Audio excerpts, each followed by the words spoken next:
We always start off with wins or anything that's going really well. And one of the things that I'll just share mine.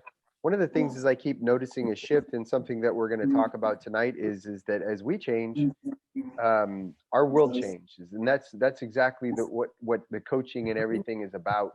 And we talk about going back to a book that you've read before, that you can even, like a song you used to listen to a long time ago, and then you haven't listened to it in 10 or 15 years, and you hear it again. The song doesn't change, but you've changed, and the book doesn't change. It's still printed, on paper, but you change.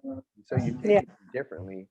And my big win that I've been noticing over and over again is that I love having the conversation with people about why it is that the world functions the way that it functions. Like we feel that we're different from it, but what effects do we have on it? Like, what can we actually control and what can we do? And I just love that conversation as I've grown and accepted myself as that. My life switched from a person who stepped into coaching and didn't know what they were doing, so got to have the conversation all the time with people like, "What are you doing?" And you're like, "I don't know." And that's in a uncomfortable kind of place. To all I ever do on a daily basis is talk to people about what it is that they're wanting to do and what effects they have on that, what things that they can do to make that happen for them. And I love it. Being that has made my world change. And in the last couple of weeks, I've really noticed a profound shift. That's my win. And I started taking my allergy shots. Good for you, Matt. Good job. How about anybody have any other wins? Otherwise, I don't want to put you on the spot since you're the only one here. This is very rare. If you're going to get just a single lesson by yourself, it's going to be like, wow. Well, that's okay. All right. But I'm going to hijack the screen. And we'll get started. So tonight is it's called the impression of increase. And it's actually the later lessons of what I teach. It's lesson 11 of 12. And we talk about what we do in life and what we do with coaching. It's not some kind of mystical thing. It's cause and effect. And that's what we talk about in impression of increase. Like we've been taught the phrase, it's better to what than receive. And it's give, right? But that's not true. Giving and receiving are the same. You can't have one without the other. It's like inhale and exhale. So from limited thinking that way, we start to understand what giving is. And when people go out into the world, and especially people that are wanting to start their own business, they look at the world from that point of view. They're kind of looking at it through the keyhole. They look at people from that point of view and they say, well, I'm going to give you this service. You can think of me as a beginning coach when I was first starting off. They said, well, I'm going to give you this service. Now you're going to pay me. And I'm going to give you the service. You're going to pay me. And that small thinking, that's through the keyhole. When we understand the way that it really works, we have something greater to give and a different way to put that impression of increase out into the world, sharing that with everybody in every way that we can. And the point of it is that every person and situation that you come across in your life, you have the opportunity to actually give in a way so that you're setting up yourself to be receiving that. You're leaving everybody and everything in your life, including yourself, with the impression of increase. And as we do that, that's where we set up a vibration, as we call it, where those things are coming to us all the time. It's not just coming through the keyhole. Now we learn how to open up the door to our success, and that success floods in on us. But we first must understand that it's something that we do inside of us in order to make that happen out into the world. That's what the impression of increase is. It comes from a guy named Wallace Wattles. He wrote a book called The Science of Getting Rich all the way back in 1903. People say, well, good grief, people were talking about this stuff all the way back in 1903. How did they know that? How did they know it back then? And today we're still acting like we're discovering it. Well, the things that we talk about are universal truths. So whenever they were discovered, it doesn't matter. It's not like it was something that he invented. It's just a discovery. And I want you to think of it this way. Before the Wright brothers discovered the way to fly, where was the way to fly? It just was somewhere, right? And all these universal truths, as we discover and unfold them here in M3, are that same thing. It always is, always will be. It's just the way that it is, and it's our greater understanding of what it is. But why did Wallace Wattles call the science of getting rich a science? We look at the science definitions: the intellectual and practical activity encompassing the systematic study of the structure and behavior of the physical and natural world through observation and experiment. Systematically organized body of knowledge on a particular subject. Science is very systematic. And when they're discovering things, they're saying, if you do X, you're going to get Y. If you go A plus B, you're going to get C. So he's saying that there's a methodical approach to getting rich. And you can change, if you ever read that book, Getting Rich, it's getting what you want. Wealth, what is it? Well, there's wealth in health, there's wealth in relationships, love, there's wealth in money. Money is just a very small part of the pie. Really, what life is about is learning how to be able to go out and get what you want. That's really what it's about. We have to take a lot of limits off of ourselves in order to understand that. But he called it a science because there's an actual way that you can do it so that you can produce scientific results. If you do this, you're going to get that. We call it cause and effect. And I want to just kind of dangle it out there for you to understand it. If you've ever given something to somebody just for the sake of feeling that you wanted to feel, they felt great. You don't need money for it. You don't need anything for it that way. Right in that instant, there's something that happens there. The gratitude that you feel from that person, you understand that you can't outgive that. Some people call it, they say you can't outgive God. But when you truly let go and you give from that point of view for just seeing somebody's life increase or get better, you understand what's coming back to you. It's right in that moment. And it's going to happen every time. And being able to do those things in that way is what he was talking about. Being able to hold that vibration as you do what it is that you do. So he said that you don't get rich by doing certain things. He says this in this book.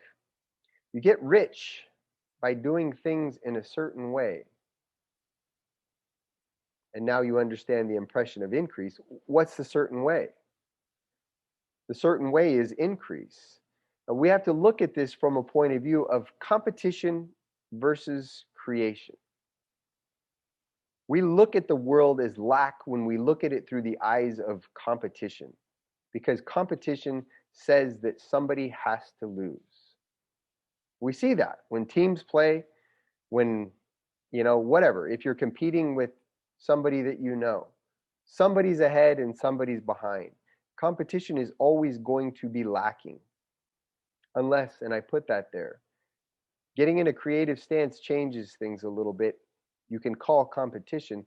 The only way that you're never going to lose in competition is if you is if you compete with yourself. As you look at yourself and what you're doing and you say, it doesn't matter what anybody else is doing as long as I'm increasing what I'm doing every day and getting better, that's all that matters. We don't judge ourselves by others. You just look to be better than what you were, then the only person that you're competing with is yourself. And that does not imply a loser. That's you winning. And that is creation. Now, how far can you take that? Well, we only have science and religion to tell us what we're actually capable of as humans. They're the only two things that we've got on this planet to reference to say, hey, what are you actually capable of? And both of them come to the same conclusion. They don't know. You're infinite. They can't tell you what humans are capable of. So as long as you're in that creative state and I'm going to be a little bit better today than I was yesterday. Maybe I'll be a lot better, but I'm always working on being better than I used to be, is where the real growth takes place. That's where the creation process is. And a deeper understanding of this is through the stick person. You'll see the stick person all throughout what I do. We introduce him in a big way for the first time in lesson 4. So here we are in lesson 11, and it's kind of a rehash a little bit of that. But understand that the stick person is you, and it's every person around you. And it's not only that, the stick person represents what we would call a universal mind, a single mind. But if you're working in an office setting or you're working with a team, there's a stick person associated with that too. Everything is that. It's mind, and it always happens the same way.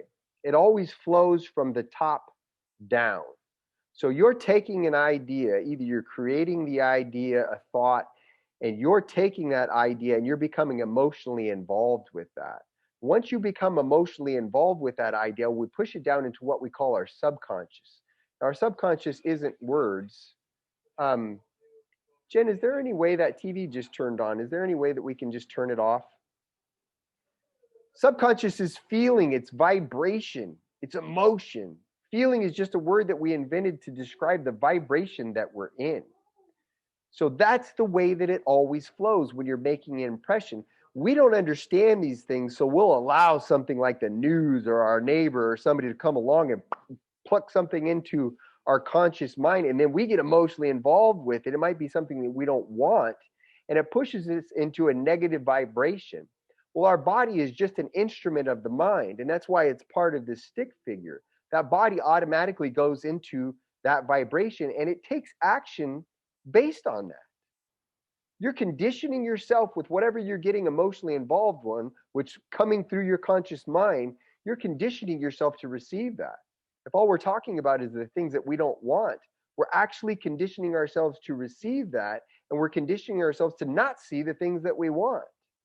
And we're sending out a vibration that says to the world, like magnets, we've seen magnets smack together, right? We're conditioning the world to send that to us. But this is the way that the impression is always made. Understand the stick person, and you will have a picture for your mind. The stick person, as funny as he looks with his bobblehead there and his little body and his arms, is so profound because we work in pictures and we work in images. And if you ask somebody, can you tell me what your mind looks like? They'll tell you they can't, or maybe it's their brain. But the way that we go from one point to another point is images. So if you see your front door, you'll draw pictures from your mind. You'll fire brain cells that say, okay, that's what my front door looks like. Now, imagine that door pink. Well, automatically, if that was something that you would want, you would know to create those steps to do that. That's the image making process that we work with to make things change in our life. But when it comes to your mind, we have nothing. So that causes chaos, and we don't want to think about that. The brain doesn't like chaos. So the only thing that we naturally go back to is our old way of being. That's why people don't change. They reach a certain point in their life and they don't make changes in their life later because we don't have any image in our mind. How do we know if our mind is working right? How do we know if it's not? And if we think that our mind is our brain, what does your brain look like when it's working right? And what does it look like when it's working not? There's no improvement there. There's nothing there. That's why this little bobbleheaded guy, for some of you that are seeing it for the first time, is so, so profound. It becomes your image of your mind, and you can now see I'm impressing something positive on my subconscious, my feelings. Ooh, that's negative.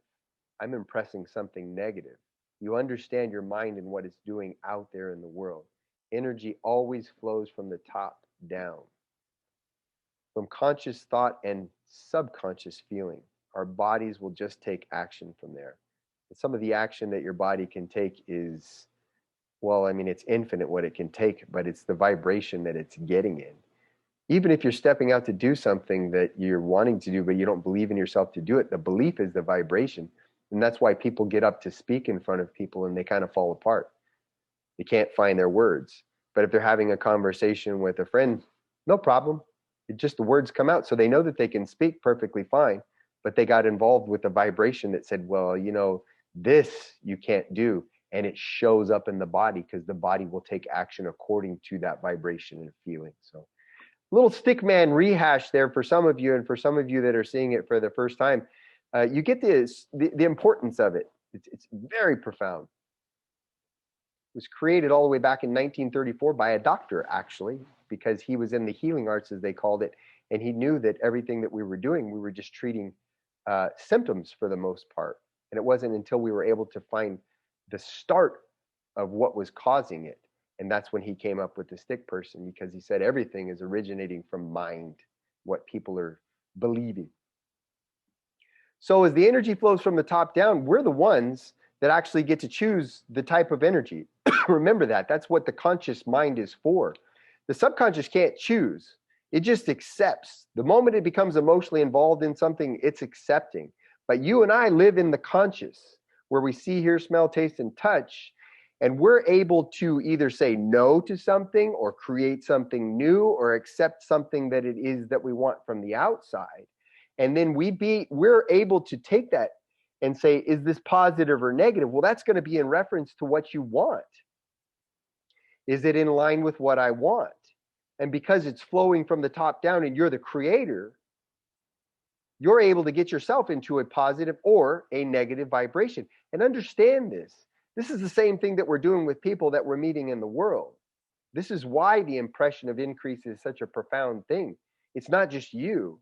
Once you understand what it is about you, how you work, you're able to understand that about another person, and you're able to give somebody something that makes them feel good, positive for them, something that they want. And they're able to get into a positive vibration through that same process. And understand this too, because it's created from the top down. Once you're in that vibration, we attract whatever vibration we're in. You can only receive things that you're in vibrational harmony with. That's all. So if you're in a negative vibration, all you're doing is attracting negative people to you and negative situations and circumstances to you. But if you're in a positive vibration, it's like all you can do is attract positive people to you and positive situations of vibration. And that's why you hear people say, like, it's out of their control. My allergy shot really got my throat today. They say, like, man, this day was crap, and it just got crappier and crappier and crappier, like it was out of your hands. Or I've had the most wonderful day today, and great thing after great thing happened to me, because something, that was accepted put them in that particular vibration, and then that attraction receiving process just started to happen.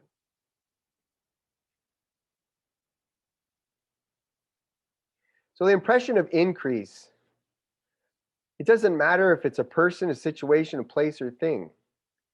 That's good, is what Stone had said. W. Clement Stone. Thank you. Thank you, universe, for sending me that name. W. Clement Stone was one of the wealthiest people in America in the 1970s, and Earl Nightingale wrote a book about him, and it was called That's Good. Because it didn't matter what happened to W. Clement Stone, he would always start it off with, well, that's good. And if he didn't know what the reason why it was good, he would create the space that way and say, that's good. We'll figure it out later why it's good. And we all know this intrinsically. Inside, we know that there's good and bad in everything. Some of our most challenging situations that we've faced before in our life have produced some of the best outcomes in our life too. Great things, when we look at that, have come from things that at first we viewed as like, holy crap, I can't believe this is happening to me. And we have to look for the good, and the quicker that we're able to do that, the more positive benefits we can get from that. And that's why Earl Nightingale wrote that book about W. Clement Stone, because at that point in the 70s, he was literally the wealthiest man in America. And that's how he would start everything. He said the office burned down today. You're like, oh, that's good. Sounds funny, but he just didn't get, involved with the negative or get brought down by stuff, because he chose to do that. You have to look at what are the good qualities of, if somebody's bugging you, that person. You really have to seek them out. I want to tell you this too, because I've been through this. In the coaching, this was one of the first things that made the most profound impact on what I'd done because I had torn down everything that was around me. My wife's family, I had gone out on the farm and I had made one heck of a mess to the point that the thing should not have been able to been fixed. And I took this advice and it felt, contradictory to everything that I had known in the past because I'd never done it before. But what was good about this situation? And I found my answers inside of me. I had produced that situation because of a fear that I was holding about my family and my kids and whether or not I was going to be a good dad. And I was projecting that outward. But the only thing that I could do is look at what's good about the situation as it was and find the good in the people that were around me. I really had to do that. And as I did that, my world changed. Those people showed up differently for me in my life. It might sound a little bit far out for you guys, but that's absolutely the way that it works. See, we have programming inside of us, and once we begin to replace that programming, we can't see the other stuff. My wife actually had brought up a situation where she said, well, didn't you notice that this person did this to you? And it was negative. And I knew in that moment that the programming and what I was doing and choosing consciously to see was working because I could answer honestly, no, I didn't see that. And it was very powerful. And as that continued and I continued on, I healed those relationships. And now those relationships are better than they've ever been. And they're actually more authentic and real than they've ever been. Many people would tell you that they were at a place that they would have been okay in this life. But I was able to change that. Ask yourself, what do you want to come from this situation? What do you want? You're the creator. You have the ability to choose. What do you want to come from the situation? And why is this challenge good? There's good and bad in everything. Nothing is pure negative or pure positive. There is good and bad in everything.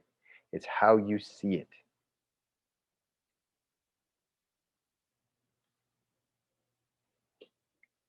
So think about this. Just imagine in your mind about the list of crap that continually bugs you, and imagine what your life would be like if that list disappeared and it was replaced with a constant flow of people looking to help you in positive situations. That's what the power of this lesson is. That's what this lesson has the ability to transform in your life. You begin to look at situations in a different way, and you're constantly out there in the world seeing that. Because you choose to see that in every situation you're in, you're planting that seed in every person that you're around. You all have experienced this before anyway. When you've needed some help, you're surprised at the number of people that actually show up in your life to help you.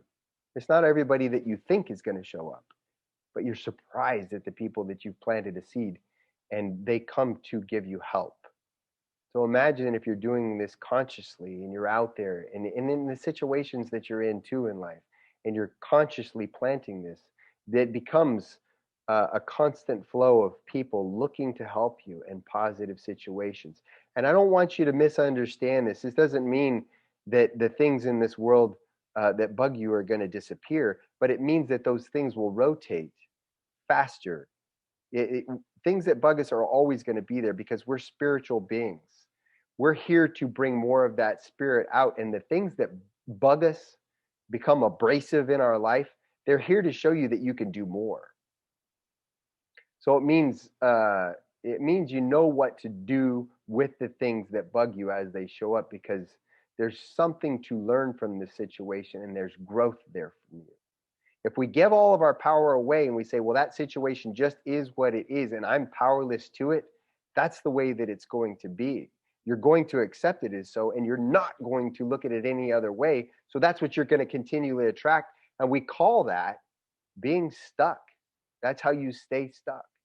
We just keep seeing the situation for what it is. We keep internalizing that and feeling it, and it keeps showing up the same way. And we keep going, gosh, dang it, why? It's a profound question too. Why?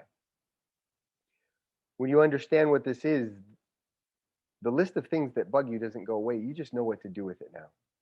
What's good? What do you love about it? Why is this good for you? So Wallace D. Wattles said, you don't get rich by doing certain things. You get rich by doing things in a certain way. And that, ladies and gentlemen, is the impression of increase. That's what it is in a nutshell. These are small lessons. They're very simple, but don't underestimate the profound impact they can have on your life. And it's also, I like to put it this way, it's a heavenly way to live. When you're out there and you're giving that out in the world and that becomes a natural process for you, you have to just imagine what's coming back to you. Somebody comes along and gives you a compliment that's genuine and real, which is so rare in this world, but they give you a compliment that's genuine and real, and you feel that, that feels amazing. And you have the ability in all things, not just people, but in situations, to be putting that out into the world. And when you put that out into the world, I want you to know that the moment that you send something like that out, you instantaneously take that on. You take like energy like that on, as I said in the very beginning of this. If you've given something to somebody just for the reason that you want to see them feel good, there's nobody that's going to feel better than you. And that's how this works. And one last thing, impression of increase, that includes you. Don't spend time talking trash to yourself in your head. It's a waste of your time. And all we're doing is conditioning ourselves to see more of that in our life. I had a great moment with my wife as we stared out upon the beauty of nature, just staring out at it. And I asked her, I said, well, what do you think of that? And she says, it's just absolutely beautiful. And when you're out in nature, you know, we spend so much time trying to clean up our yard and trim our yard and all that stuff. But when you're in nature, nobody's doing that. And yet you see how beautiful it is. It's just perfect as it is. And that's what she said. She says, it's absolutely beautiful and it's perfect. And I said, do you think that it tries hard to be this way? And she said, no. And I said, then why do we? Why do we have to try so hard? Take your time to understand who you are and how wonderful and beautiful you are. The God that created all of this here, as far as who knows how far the universe goes, at one point decided that it needed you. And there's never been one like you, and there's never going to be one like you.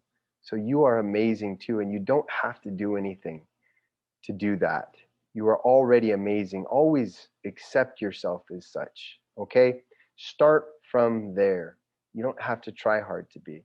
It just turns out that God gave you a lot of cool creative faculties, and then we go out into the world. We're God's highest form of creation. We can create amazing things. The tree can just be the tree.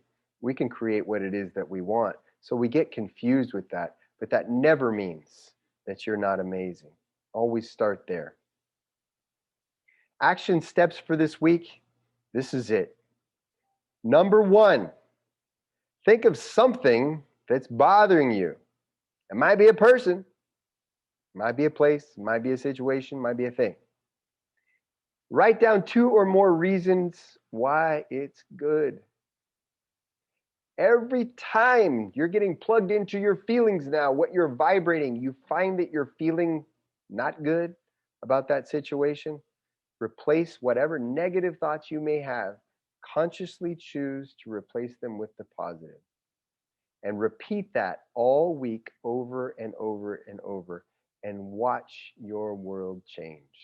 Very simple action steps this week, but I challenge you to take it on in any situation and watch what unfolds in your life. And that, y'all, at M3 is the impression of increase. Next week, we will be doing Magnifying Your Mind, where we talk about attracting like-minded people to us to help create the solutions in our life for what it is that we're trying to achieve and the things that we want to do.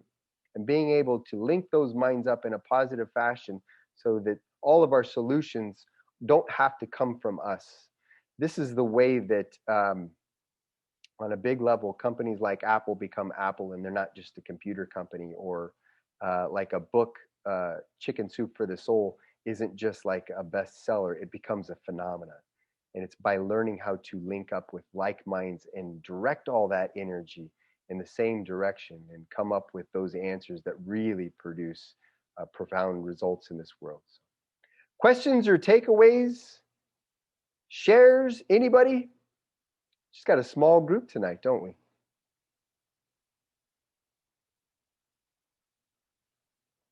Silence. Well, you guys are awesome. It was really good, Matt. Thanks for sharing. Brindley listened with me, so. Oh, cool. Thank you, Amanda. It's nice to hear your voice. All right. Well, if there's nothing further than that, I'll see you next week and we'll learn about magnifying our mind. Thank you, Jesse, for hopping on tonight. It's good to see you. I know I'll see you Tuesday. Bye-bye. Thanks.